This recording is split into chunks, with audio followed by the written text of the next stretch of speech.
And keep that energy going for your next comic, Sean Reilly. Hey, how you guys doing? Thanks for coming out.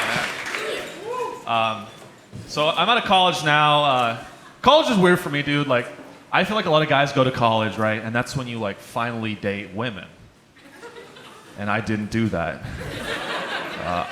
I just got like really into trading stocks. Like really fucking into stocks. And I lost $8,000. But since I didn't date women, I saved like $80,000. So I feel like I came out ahead. I feel like I kind of came out. No, man, it's true, dude. $8,000, $8,000.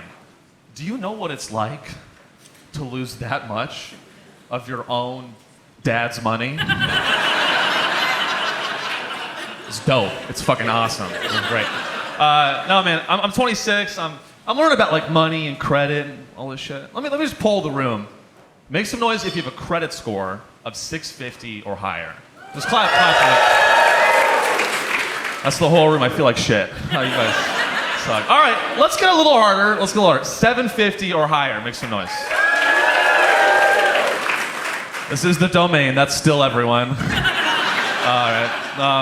All right, this is the toughest test. You guys are ready? This is the last test. Make some noise if you want to co-sign a lease. I'm hearing a lot of laughter, not a lot of clapping. My mom won't do it again. She's tired. You guys gotta step it up. She's tired. Dude, no, I got a low credit score and I was researching like how to, whatever, get it up. Not my penis, my credit score. And I don't know, I fell down this rabbit hole and I learned this. I learned that the credit score is only like about 30 years old. Like the modern version was created in like 1989. And before that, dude, the process was like way simpler to get a loan. It was racism. That was the process. Hey, we didn't have equality, but those lines were shorter. All right, don't tighten up on that shit. Your domain, don't tighten up on that. America has to decide equality or short lines, and until this point, they've chosen short lines. They have. No, man, I don't know, man. And what really pisses me off about the credit score is that it follows you everywhere. Not just for getting loans and shit, dude. Like, dude, I was trying to rent a car at Hertz using a debit card. Has anyone done this successfully? I don't think it's ever been done successfully. I get there, I give the guy my ID, right? I give him my debit card, and he explains to me, he's like, well, Sean, if you want to use your debit card, I gotta run your credit. And at the time, I didn't know what that meant. I was just like, go for it. I don't fucking, whatever. So he runs it, and he says, well, Sean, I ran the Equifax report, and I'm sorry, but your credit score isn't high enough to rent this Kia Soul.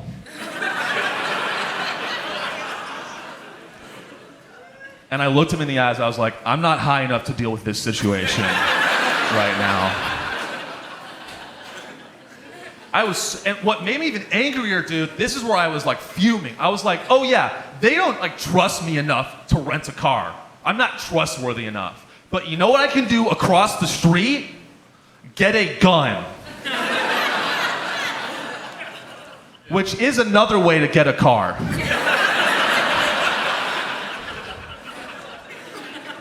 If you won't rent me the Kia Soul, I will take the Kia Soul. I will take it from you. No, I'm not crazy. Don't worry about it. I'm not crazy.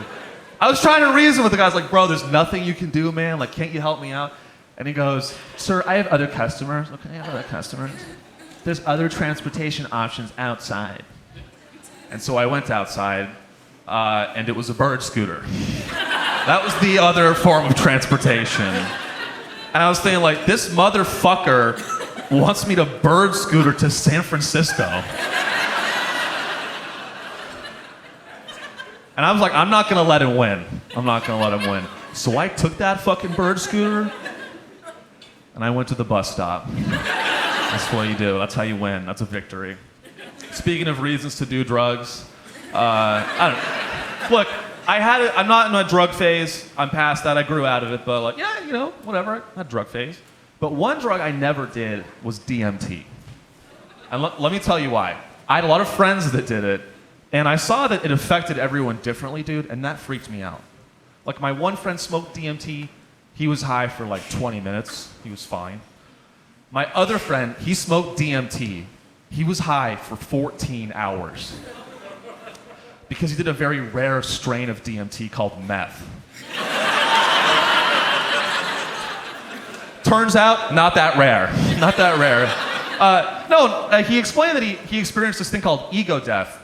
And if you don't know what, it's pretty cool. Basically what happens is, ego death is when you get like so high on a psychedelic, like acid, right? You leave your body. You go to like another dimension. And you get like face to face with like your deepest problems. And you realize all this stuff about yourself. And then you come back down to earth, you sober up. And then you talk about that experience for so long that everyone else kills themselves.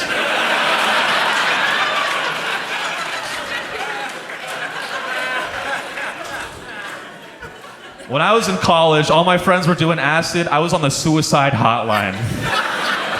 I was like, I don't know what to do. They won't stop talking about it. I don't think I can go on. And the suicide hotline guy was like, well, have you tried DMT? And I'm like, that's why I'm calling.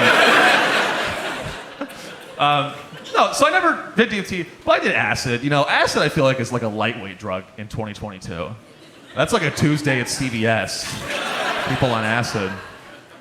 But, you know, let me back up. I've seen hundreds of YouTube videos with this title. What to do if a cop asks to search your car. And the videos never helped me. Like, I've always needed like a slightly different video. Like, what to do if a cop asks to search your car and you are violently hallucinating. That's the video I needed, man. Could you imagine that? What's up, guys? It's Blake here. What's up, it's Blake? So you got high as fuck on acid and the cops showed up. Bummer. Here's step one. You gotta realize you're fucked. Like and subscribe for more content. The only thing lower than my subscriber count is my credit score. I don't know, man. Yeah, I think every Blake with a YouTube channel should have been aborted. Not all, maybe some of them. Okay, look, that was my attempt at a segue into abortion. Hey, so don't lose me there. Look, hear me out. Here's my take. We're never gonna agree on abortion. We have to realize that. No, we're never gonna agree. But we can all agree on this. When Roe v. Wade was overturned, every corporation came out of the woodwork trying to look cool, trying to be on the right side of history, you know? I saw this one tweet from a corporation, and they were like, we are devastated that Roe v. Wade has been overturned. And this is an affront and an assault on women's rights. And when one group is not free, no one is free. And that's why here at Chevron, you all know Chevron. If there's one thing we stand for, it's equality. Women, join us, rise up, and together we can fight the government. They should have no say in where we drill for, women's rights. All right, Sean Reilly, guys, I love you so much. Thank you so much. Bye. Keep it going for Sean Reilly, everybody.